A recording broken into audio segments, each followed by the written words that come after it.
किसी की जिंदगी में जबरदस्ती घुसे रहे, कैसे कर लेते हैं?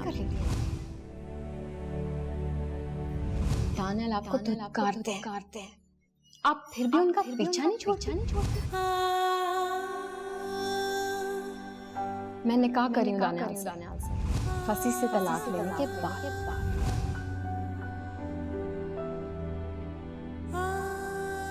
राबे बाजी, हांडी लग गई है, चूल्हा बंद करें। हांडी, आपकी तबीयत तो ठीक है ना बाजी? हाँ, तबीयत ठीक है। आप रहने दें, बाकी का मैं देख लूंगी। हाँ, वो आप बस रोटी बना लीजिएगा, आपको पता है पप्पो को टाइम पे खाना चाहिए होता है। ठीक है। मैं बस ऊपर से आई। जी अच्छा।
तुम आज ही फसी से बात करोगी ना? मैं खुद इस आंख पे चोरी से तंग आ चुकी हूँ।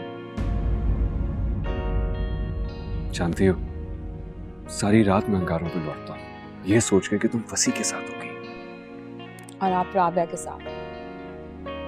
कि दोनों बहन भाई हमारे मिलने में सबसे बड़ी रुकावट है। कब दूर होगी ये रुकावट? बहुत जल्द। मैं सिर्फ आज रात का इंतजार करूंगा, वरना कल मैं अम्मी से खुद बात करूंगा। फसी मुझे इतनी आसानी से तलाक नहीं देगा। कैसे नहीं देगा? जब तुम मुझसे खुद कहोगी कि तुम उसके साथ रहना ही नहीं चाहती। वो तो मैं उसे 10 बार कह चुकी हूँ। हाँ, वो बात और थी। अब मेरा नाम लेके बात करना। बात तो करनी पड़ेगी। हाँ, अगर तुम्हें हिम्मत नहीं है ना, तो मुझे कह दो, मैं उससे खुद बात कर लूंगा। बहुत हंगामा करेगा। करने दो, डरता हूं मैं उससे। दानियल जल्दी करे ना, मुझसे अब और इंतजार नहीं होता। मुझसे भी इंतजार नहीं होता। मेरा बस नहीं चलता कब मैं तुम्हें अपनी दुल्हन बना के ले आऊं। और मैं भी उस लम्हे का इंतजार बेचैनी से करूंगी। तुम्हारा इंतजार बहुत जल्द खत्म हो जाएगा।